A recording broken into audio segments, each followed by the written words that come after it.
সম্মানিত দর্শক, সবাইকে আমার আন্তরিক শুভেচ্ছা। আজকের প্রসঙ্গ আগামী নির্বাচন নিয়ে। আপনারা জানেন, ইতিমধ্যে প্রধান উপদেষ্টা এই সুৎখর ইউনূস আগামী জাতীয় সংসদের নির্বাচন ঘোষণা করেছে, যেটা অনুষ্ঠিত হবে রমজানের আগেই, আগামী ফেব্রুয়ারিতে।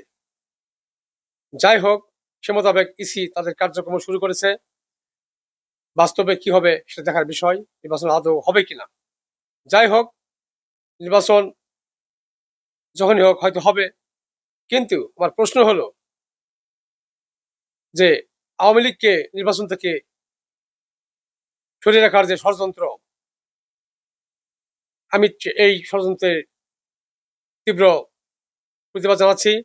কারণ এখানে আমেরিকা, ইউ সহ অন্যান্য পশ্চিমা গণতান্ত্রিক দেশ তারা চায় আওয়ামী লীগ নির্বাচনে অংশগ্রহণ করুক। অর্থাৎ প্রত্যেকটা দলের সমান অধিকার থাকবে নির্বাচনে অংশগ্রহণ করার। অন্তর্ভুক্তিমূলক যে নির্বাচন, সেটা তারা চায়। অন্তর্ভুক্তিমূলক মানে কি? সকল দলের সমান অধিকার।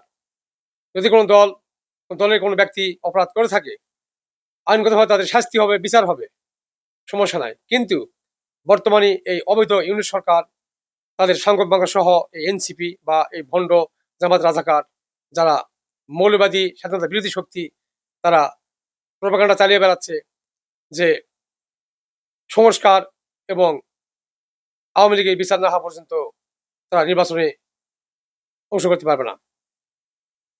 তাহলে নির্বাচনে অংশ করতে পারবে না, সেটা কিভাবে গণতান্ত্রিক নির্বাচন হবে? প্রতিটা দলের সমান অধিকার আছে নির্বাচনে অংশগ্রহণ করার। এই সমস্ত মিথ্যা তথ্য দিয়ে পশ্চিমা দেশকে বোঝানোর চেষ্টা করা হচ্ছে, কিন্তু তারা প্রকৃত অর্থেই চায় আওয়ামী লীগ নির্বাচনে আসুক। যদি আওয়ামী লীগকে নির্বাচনে অংশগ্রহণ করতে না দেওয়া হয়, তাকে কখনোই গণতান্ত্রিক পদ্ধতিতে যে সরকার নির্বাচিত হচ্ছে এটা বলা যাবে না। তাই তারা সেটা কখনোই চায় না। কিন্তু বর্তমানে এই আমাদের মৌলবাদী জামাতে ইসলাম সহ অন্যান্য রাষ্ট্রবিরোধী শক্তি উঠে পড়ে লেগেছে যে কোনোভাবে যেন আওয়ামী লীগ নির্বাচনে আসতে না পারে। তারা আওয়ামী লীগের সমস্ত কার্যক্রম নিষিদ্ধ করেছে, এমনকি লোকাল প্রতীকও বাতিল করেছে। অর্থাৎ বলতে গেলে আওয়ামী লীগের নিবন্ধন বাতিল হয়েছে।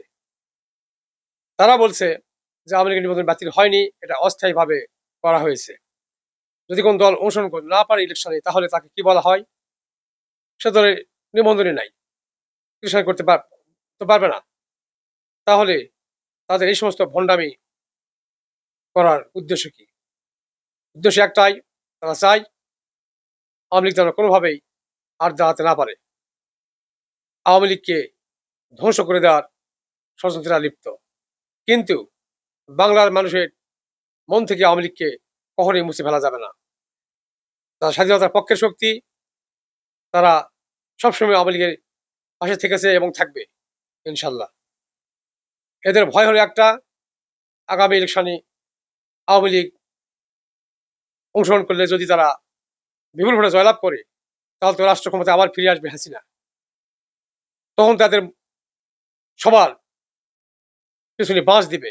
এই যে ভয়, এই ভয় তারা আওয়ামী লীগকে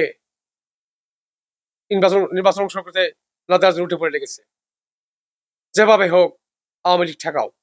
কারণ বর্তমানে বিভিন্ন জরিপ থেকে উঠে এসেছে যে আওয়ামী লীগের ব্যাপক জনসমর্থন সারা দেশে বিভিন্ন প্রান্তে।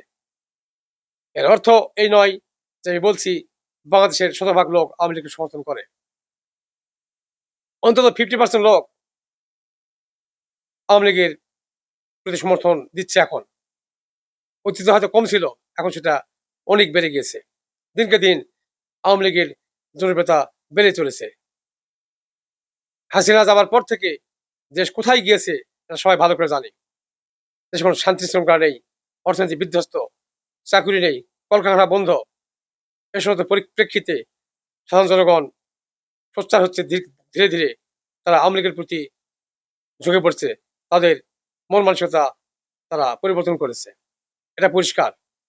তাই এই রাজাকারের বাচ্চারা কখনোই চায় না আওয়ামী লীগ নির্বাচনে আবার আসুক। যাই হোক, আমি জোর দাবি জানাচ্ছি, যত পায়তারা, যত ষড়যন্ত্র করা হোক, সব নস্যাৎ করা হবে। আওয়ামী লীগকে নির্বাচনে অংশগ্রহণ করতে দিতে হবে, এটা আমার জোর দাবি। এবং বাংলার জনগণ এটা একদিন প্রতিহত করবে। এতে ষড়যন্ত্র অবশ্যই প্রতিহত করবে। আগামী নির্বাচনে আওয়ামী লীগ অংশগ্রহণ করলে ইনশাল্লাহ বিপুল ভোটে জয়লাভ করবে। তাই তারা চায় না আওয়ামী লীগ আবার আসুক। এখনকার মতো এ পর্যন্তই। সবাইকে ধন্যবাদ।